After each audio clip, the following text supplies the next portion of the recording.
Welcome, everyone, from Westside. We're studying the patriarchs on Wednesday nights. We are in chapter 24 of the book of Genesis. Uh, Tonight's lesson is a long lesson, chapters 24, 25, 26, and 27, that I've divided into two parts. So tonight will just be the first part, chapters 24 and 25. You have a set of questions for those chapters and a separate set of questions for chapters 26 and 27, and I'll do that video and release it tomorrow on Thursday. So tonight, beginning in chapter 24, if you haven't read this section, take the time to do that because we don't read it because it takes too much time, and you can know where we are when we're referencing things. All right, Abraham says to his chief steward, to the oldest in his house, at verse 2, these are the last words of Abraham in the Bible and effectively ends the Abrahamic narrative. It is analogous to what later will happen at the end of Jacob's life and at the end of Joseph's life. They will both make their sons or their descendants swear to them to do certain things. And in their case, not to be buried ultimately in the land of Egypt, but their bodies to be taken back to the land of Canaan and buried there. And of course, an act of faith that they believe that the Abrahamic promises of the covenant will come to pass. Abraham is doing the same thing in essence for his son, but he's doing it through his steward, making his steward swear to get a wife so that that offspring promise can come to pass. And he has him put his hand under Abraham's thigh. In Genesis 47:29, Jacob will require the same thing of Joseph. So it's something that we know existed in the ancient Near East.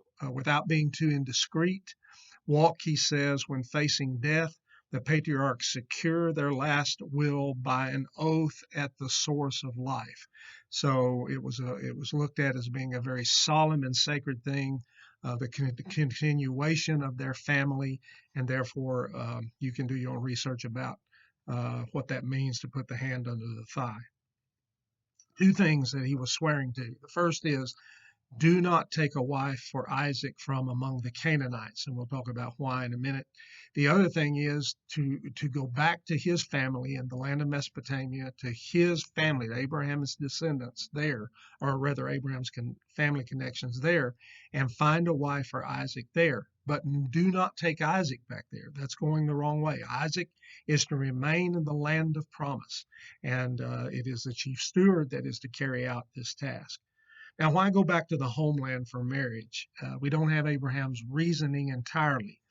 It can't be entirely because the family of Abraham were idolatrous too. They, like the Canaanites, though it was different to some degree. The Canaanites would have had just ungodly things that were attached, the burning of their children to Molech, the ungodly sexual things that took place at their high places, both male and female prostitutes that were considered holy, if you can imagine. That word was used to describe them. So terrible, terrible things took place, and the Canaanites worship. Well, while the family of Abraham would have worshiped gods, they seem to acknowledge Yahweh, which the Canaanites would not have done. And we'll see that in the stories that play out. They will use the name of Yahweh or Lord with all caps. But we know they are idolaters. They're not pristine either. Laban, for instance, has household idols that Rachel steals, and Jacob will have the family bury all their idols. He'll have them bring them all out and bury them at Shechem at an oak. So the story of Laban and Rachel is chapter 31, verse 19. Remember that when Abraham left Mesopotamia, he was to be separated from his family for much this reason, to follow the true and living God. Joshua says in chapter 24, verses 2 and 3 of his book, that Terah, the father of Abraham, and Nahor, his brother, it says, and it talks of Abraham, they worshiped other gods. So even Abraham may most likely have been involved in all of that before the one true and living God made himself known to Abraham, and Abraham believed in him. The other reason that he may not have wanted Isaac to take a wife among the Canaanites is because Abraham knows their future. He's already been told in Genesis 15:16 that they will be destroyed. All of these tribes, that land will be given to Abraham's descendants. And then later there are passages that speak of that destruction. Their idolatry was not yet in their sin complete. Remember, he tells Abraham the cup of the Amorite, Amorite stands for the Canaanite tribes, the cup of the Amorites' iniquity is not yet full, but your descendants will come back here after they had been in Egyptian captivity for those 400 years.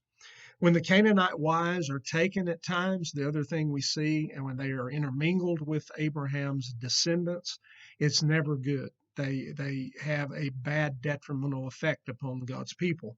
For instance, Esau married two Hittite women, and they were a grief of mind to Isaac and Rebekah. In chapter 28 and verse 6 through 9, when Esau saw that the wives were not pleasing, and that Isaac also sends Jacob back to his family, the descendants of Abraham, or rather the family of Abraham in Mesopotamia, to find a wife. And he takes a wife of Ishmael, which is not much better. In chapter 38 of Genesis, Judah and Tamar, who's a Canaanite, that terrible story of the defiling of Dinah, the daughter of Jacob, in Genesis 34. So when you see any involvement with the Canaanites, it is always detrimental spiritually. And so there's good reason why Abraham does not want to take a wife for his son Isaac from among them. In verses 6 through 8, do not take my son back there. That is going the wrong direction. The future and the faith of God's people belongs in the land of Canaan. And so he saddles up 10 camels. You can imagine how much goods, precious gifts, we're going to find out, gold and silver jewelry and all kinds of garments, precious gifts that he will bring to the family of, ultimately, we know, of Rebekah. So he goes to Mesopotamia at verse 10 to the city of Nahor. We don't know exactly where that is. Remember, Mesopotamia means lying between the rivers Euphrates and Tigris, back up that fertile crescent. And I'll show you a map at the end where you can see this again. And so probably in the area of Haran, somewhere back into that area is where this man goes. And when he gets there, and the camels kneel by the well of water that's outside a city, before the daughters of a city, and that would have been the customary work of women, that they would come to draw water for the family and for the livestock in the evening. O Lord God of my master Abraham, he begins, the very first thing he does is pray to God, and he believes in God. Abraham had taught his household, remember, and his children, or in this, using that as Isaac, in Genesis 18 through 19. So these people would have learned. In fact, remember that the steward is circumcised. All the men of the household of Abraham were circumcised and made a part of the covenant in Genesis 17. He says, show steadfast love. He uses a covenant word there that's used throughout the Old Testament. That word hesed in Hebrew is used some 450 times, and it means the loyalty to a covenant relationship. Basically, the inferior party depends on the kindness to his needy, or his needy people, is on the basis of the overlord, the one who has secured the covenant. So in this case, Abraham, he was appealing for Abraham's need for his son Isaac to be met by the overlord, by the great God. By appealing to God's steadfast love, the servant is appealing to the covenant, to the divine promises. And so he has a specific request in the prayer to make sure that he finds who God wants, and God will be controlling this. There's no doubt of that as we see the story play out. The specific request is that the girl that comes to the well first give him a drink, and then agree to and offer to water of her own desire, offer to water his 10 camels. And we can imagine how thirsty it would be. Hospitality is a huge factor in this culture, and we've seen that already play out in how Abraham dealt with those 3 men that turned out to be Yahweh and 2 angels, and Lot taking the 2 angels into his house and not letting them stay in the city square of Sodom. Even before her beauty is acknowledged in verse 16, that she was very attractive, this quality is what the steward is seeking, to find the right kind of woman. It was a wise test of a woman's virtue, of her kindness, of her hospitality, and of her industry, way, way beyond what you would require. Imagine watering 10 thirsty camels. One camel, one of the commentators said, could drink 25 gallons of water. So you can imagine how much water she would haul back. And so before he even finishes speaking, the text says, verse 15 and 16, even without the steward's prayer, God Almighty is already working. He's already sending Rebekah to the well. And the man finds out then that Rebekah has a brother Laban. They are both the son and daughter of Bethuel, who is the son of Nahor, who is the brother of Abraham. So the very thing that Abraham had asked the steward to do, the very first girl that comes out, is the very one he is seeking. Uh, it is interesting that in the first three narratives of the Pentateuch, the books of Moses, where a woman meets a man at a well, a marriage ensues after that or is eventually made. You have, of course, this story. You have Jacob and Rachel in chapter 29. And then you have Moses. Zipporah is given to him later, but though she was present, the daughters of Jethro were there in Exodus chapter 2, verse 15 to 21. So it's interesting how that motif goes on through to two other stories. Rebecca is shown as a continual whirl of purposeful activity, as one man said, in four short verses. She is the subject of 11 verbs of action and one of speech. And so the man gazes at her, we are told, in silence to learn whether the Lord had prospered his journey or not. When then he learns at verse 24 that she is the daughter of Bethuel, whom she bore to Nahor, who is the brother of Abraham, the final piece of the puzzle falls in place, that Rebekah belongs to Abraham's family. And so the man bows his head, the steward does, and worships the Lord, again showing his gratitude to God. The steadfast love, he says, and faithfulness toward my master you have shown. Again, the covenant words.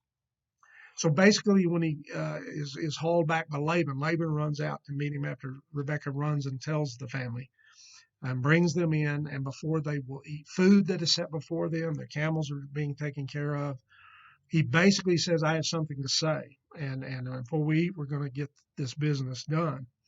And that's how urgent he is to follow what Abraham had sent him on. Now imagine the weeks it took, or maybe months, to travel that distance. Remember, we've looked at it before of how far it was. And he is urgent, though, to see it done. So verses 29 through 49 in your text are a recounting, basically, of the story we have just told. And he tells about what he would pray for and that Rebekah came. And so he's bringing them all up to speed. And then at verse 48, he says, the Lord, the God of my master, Abraham, who had led me by the right way, faithfully, the English Standard Footnote says. We call it providence, the providence of God, that God was ordering these events. Rebekah was going to the well because that's when Rebekah went. But God was orchestrating things in a way that both of these met at the point where he needed them to meet, and that the request of Abraham could be fulfilled for his son Isaac. If you are going then, he says to the family, to show steadfast love and faithfulness to me. It's interesting, he uses the same terms so that it's almost like he's saying, will you enter this covenant of Abraham? Because obviously Rebekah would have to do that. She is going to be the matriarch through whom Jacob and Esau will come, and then on down the line. So the covenant words are used. And Laban and Bethuel, at this point, finally, the father is mentioned, and they answer. It seems strange to us that the brother would be the foremost talker, but that's not so in ancient Near Eastern custom. In ancient Near Eastern custom, the eldest brother played a conspicuous role in the household and is known to have overseen the marriage agreements with his sister or sisters, as the case may be. So in these words, they acknowledge Yahweh. They use Lord all caps, and they said he did these things. So how can we answer good or bad? I mean, what's the answer? God did these things. And so they say the thing has come from the Lord. So at that point, the chief steward then brings out a lot of gold and silver. When he first met Rebekah at the well and realizes she is of that family, he puts a gold ring on her finger that was 2/5 of an ounce, a half shekel. You can see that in your footnote in the English Standard. And then he put 2 bracelets on her hand that weighed 10 shekels of gold.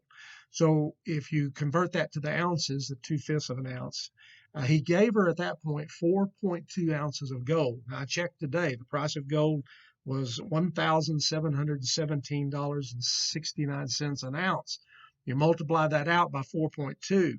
I mean, he handed her $7,214 in today's valuation. You can imagine what it was valued then.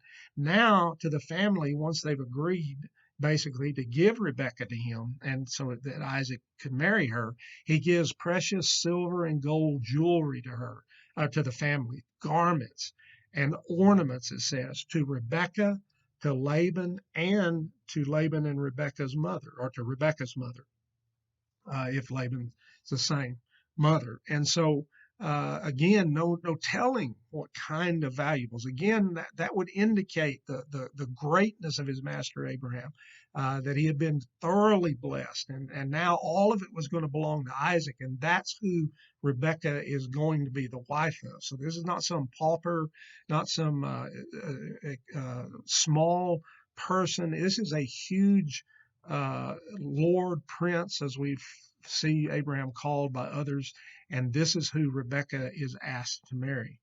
So he spends one night, and the next morning he wants Rachel to go. Of course, they try to delay it, even up to 10 days, but he says, not so.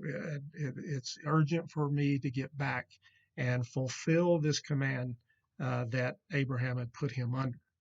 And so they said, in effect, well, let us call for the young woman and ask her. And it might seem strange to us in an arranged marriage in which they have basically agreed to ask for her vote.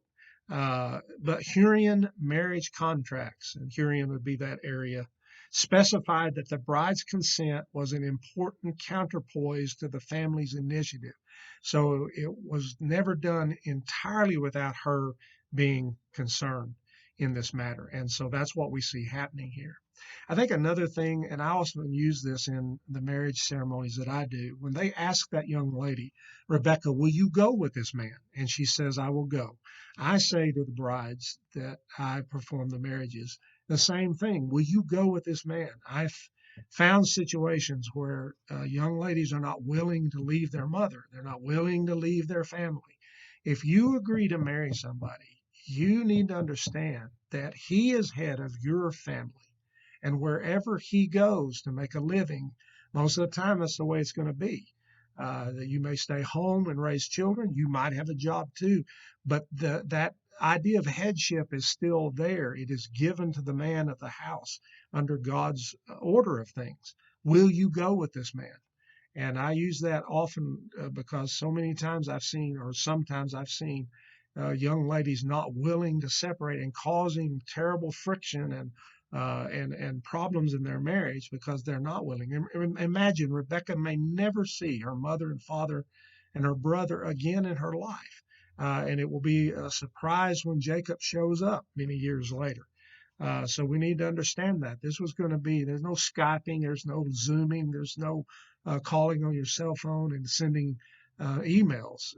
This is not a day in which it is going to be easy for them to stay in contact with her. So they bless her. They say in effect to her that you may be the mother of many. Oh, sister, may you become thousands of 10,000s, and may your offspring possess the gates of those who hate them. And so, indeed, her offspring will because of the blessing of Abraham. So as they are coming back, we are told in verse 63 that Isaac was going out into the field to meditate in the evening. And Matthew says these words, that Isaac was meditating at the moment of Rebekah's appearance, because he looked up and saw the camels coming.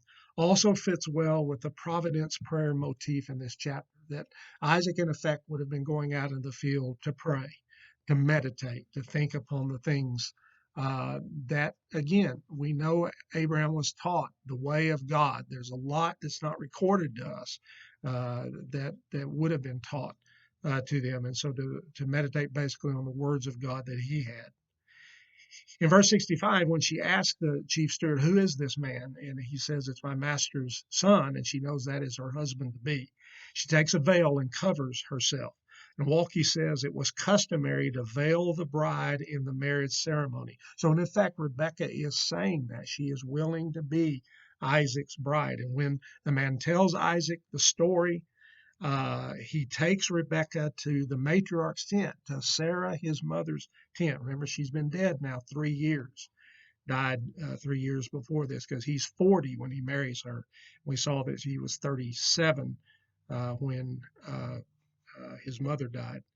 So it clearly signals to the reader that the next transition of a generation has taken place, that now Isaac is the head of the family and she is the matriarch.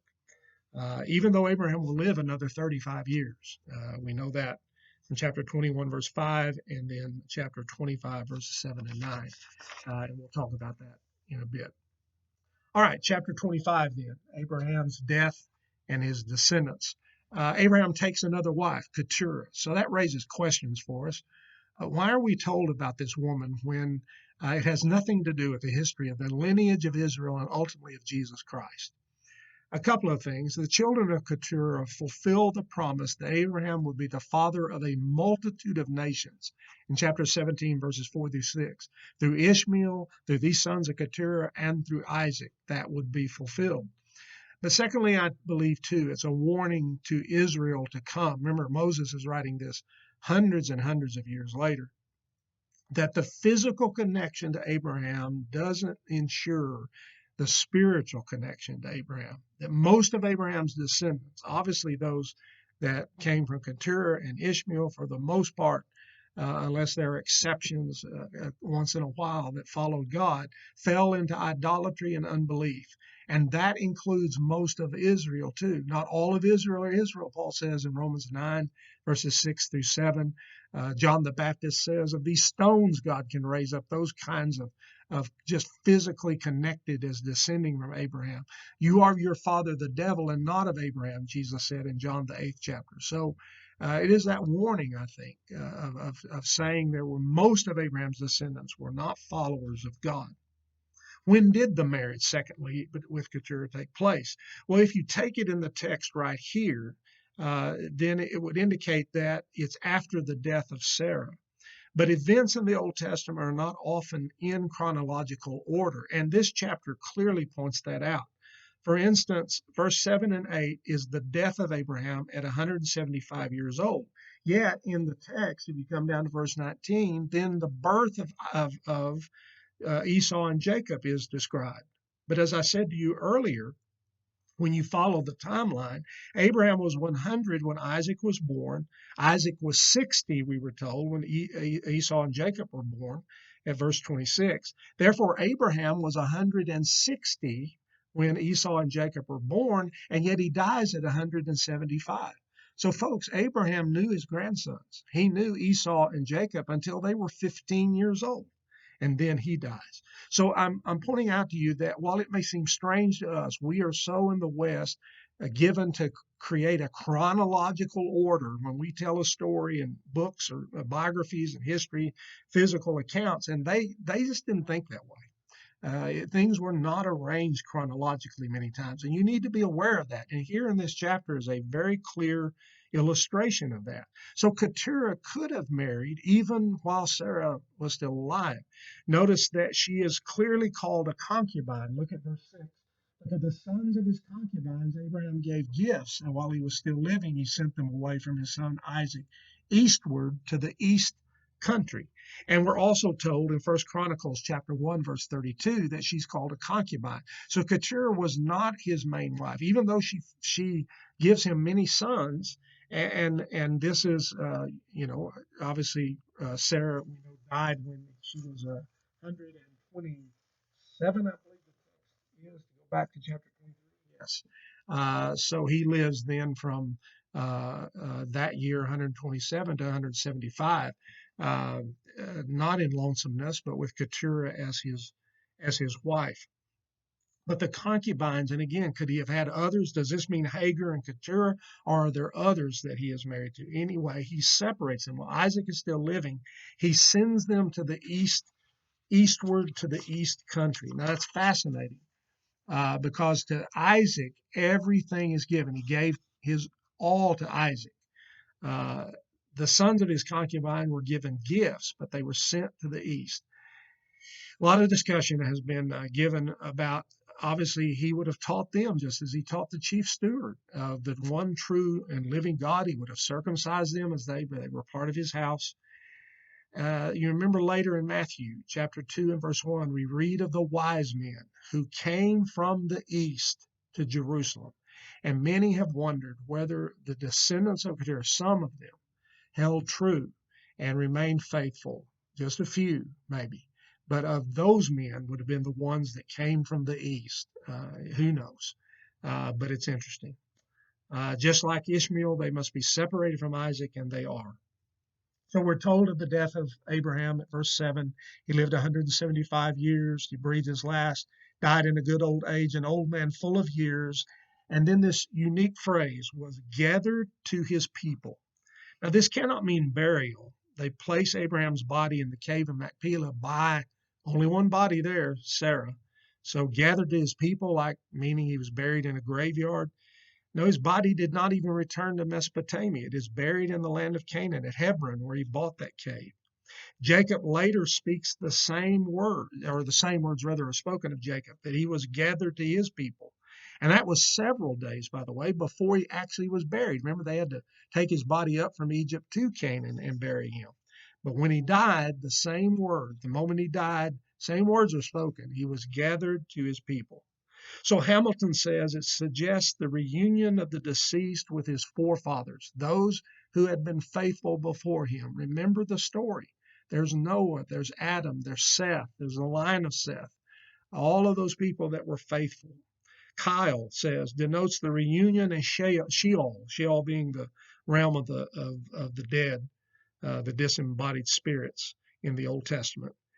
Denotes a reunion in Sheol with friends who have gone before, and therefore presupposes faith in the personal continuance of a man after death. And I think they are right. I think this is sometimes we say, well, there's not much said in the Old Testament, if anything said, about an afterlife. And yet there is, if we look. There are things that are said about the afterlife. And so verses 12 through 18, after the death of Abraham, ends Ishmael and his generations are given there. And then we come to verse 19. These are the generations of Isaac. And of course, that's what matters because Isaac is the one, the promised seed through whom will come Jesus Christ. In verse 21, it's interesting and it's incongruous if we think about the mothers of Israel, how so often they are barren. Rebekah, we are told, Isaac prayed the Lord for his wife because she was barren, and the Lord granted his prayer. And Rebekah, his wife, conceived. And remember, he married at 40 and has children, Esau and Jacob, at 60. So 20 years go by. Now imagine that people looked very different here. I mean, obviously he's already 60. He's my age and he's having a family. Well, that's not impossible in our time. Remember that we've talked about that before, that they probably didn't look, they weren't in age the same as we think of today. But nonetheless, as the case may be, so often the mothers in Israel have been barren. Sarah was barren until she was 90 and past the ability physically, normally to give birth. Rebecca, as I said, is barren for 20 years. Rachel is barren for at least 14 years. Remember, he worked 7 years for both of Rachel and Leah, and then we are told that immediately after Rachel gave birth to Joseph is when he wants to leave the land and go back, but he has to work some more for the flocks, the herds, and the wealth that he will get from Laban. So why is it that God would promise an innumerable seed to Abraham, and then the three early matriarchs are barren? It just seems that the Bible is forcing people to depend on him, to not doubt, to put tests before them in order that it may strengthen their faith and build them so that they come to rely upon God, because they will, in fits and starts and doing things wisely and doing things foolishly, and they're just like all of us who make mistakes as we live life before him. And so Isaac prayed to the Lord for his wife. Interesting that that's never said of Abraham for Sarah, that he prayed for Sarah's womb to be open. And yet waited those 25 years. Jacob is not recorded as praying for Rachel to conceive. And yet the text says that God heard Rachel, that she prayed in chapter 30:22. We sometimes give Isaac a short rift. We sort of say, boy, Abraham really was the outstanding, and then Jacob really had a life, and Isaac's sort of this guy in the middle that doesn't do anything. But I think we're missing a lot if we see it that way. Second generations are never as great as the first. Our founders, everybody can think about their names, but does anybody remember Martin Van Buren? And for that matter, John Quincy Adams? You can think of some men, yeah, like Andrew Jackson, that were significant in that second generation that came along. But for the most part, that just seems to always be the case. They never shine in the same way as the first generation. But be that as it may, Isaac, as we've already said, remember, he could have fled from his father in that mount when they were to offer him as a sacrifice to overcome the power, and he's able to carry all that wood up there. I mean, we have to remember that Isaac showed great faith on that instance, and he shows faith along the way at various places. But of the three patriarchs, Isaac is the most obscure. But boy, it's amazing me how many commentaries take such a dim view of Isaac, and I think that's wrong. I think that we need to see him as a great man of faith too. And so she becomes pregnant, and she becomes pregnant with twins. And verse 22 says the children struggled together within her. Now, this is no average kicking of a baby inside a mom's womb, but rather she is really concerned. Why is this happening to me? Wenham translates this, they smash themselves together inside of her. I mean, this is something that's happening in such a ferocious way that she is saying either one of two things. Why am I alive? Wenham says, or Loophole translates it, for what am I destined? Why is this happening? This bizarre behavior of these babies. Is God now frowning on what he had blessed? So she goes, we are told, to inquire of the Lord. Now, we have no idea. Who did she go inquire of the Lord by? You remember, Abraham is spoken of as being a prophet. He is still alive at this time, as we know. He'll live until the boys are 15 years of age. In David's time, when they inquired of the Lord, they would go to the Urim and the Thummim that the high priest had, or they would go to the high priest, or you would go to a prophet. We could assume that Isaac, if Abraham's a prophet, that Isaac takes that mantle too. But we're just simply not told. She goes to inquire of the Lord, and the Lord answers her. Did she just pray to him? Seems like that phrase is often used to inquire if someone else is used as the mediator. But be that as it may, verse 23 says, and the Lord said to her. So with each successive family of the patriarchs, the family history begins with that kind of phrase, that the Lord would say to them. Therefore, God is guiding their histories because they are absolutely fundamentally important to bringing Jesus into the world to save. And he says to her, 2 nations are in your womb, and 2 peoples from within you shall be divided. The one shall be stronger than the other. The older shall serve the younger. Now remember, that's not the way it is in ancient Near Eastern times, and for that matter, even in more modern times. Primogeniture, it's called. The oldest, the eldest is always given the predominant place in the family, and particularly was that true in the ancient Near East. So it's one of the clearest places where divine selection or election, as we say in the Bible, God choosing one over the other. Now, folks, a lot of false doctrine has come out of the idea of God's choosing, Calvinism, that God chooses people before, some to be saved, some to be lost, and it has nothing to do with what they decide. That's not what this passage is saying.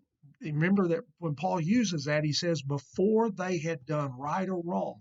It's a great passage in and of itself, that babies in the womb and babies that are born can't do right or wrong. They're not capable of sinning because they've not arrived at the point where they can understand the will of God, and then they show their sin by rejecting it and disobeying it. They're not sinners. They're incapable of that. When they've done neither right or wrong, God chose Jacob over Esau.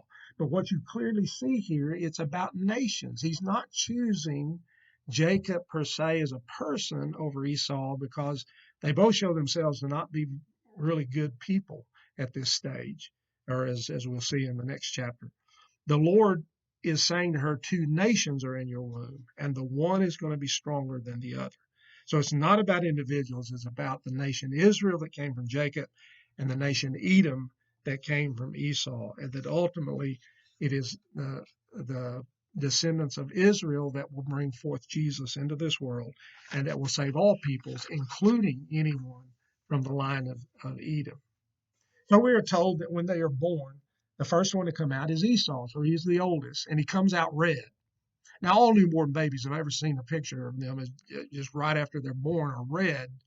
But this highlights something unusual, and which foreshadows, I think, his later name, Edom, which also will play into the story about him selling his birthright, the red lentil stew that he was eating, or just red, it says in Hebrew. And therefore, he was called Edom after that. It's really what his descendants are called, and it means red. Esau actually means hairy. He comes out kind of hairy as a garment, it says. And then grasping his heel, Jacob comes out of the womb holding on to the heel, and that comes then to stand for cheater. Kyle says it's a sign of his future attitude towards his brother. Wyndham says it's seen as trying desperately to catch up with the firstborn, and the pattern is set for the rest of the story. So we're given then, they grow, and Esau becomes a skillful hunter, a man of the field, while Jacob's a quiet man, and he dwells in tents. So one guy that likes the indoors and one guy that likes the outdoors. And Isaac loves Esau because of that outdoorness, and particularly because he ate of his game. But then it says to us that Rebekah loved Jacob, and that is a very important verse because it plays into the story, as you know, later.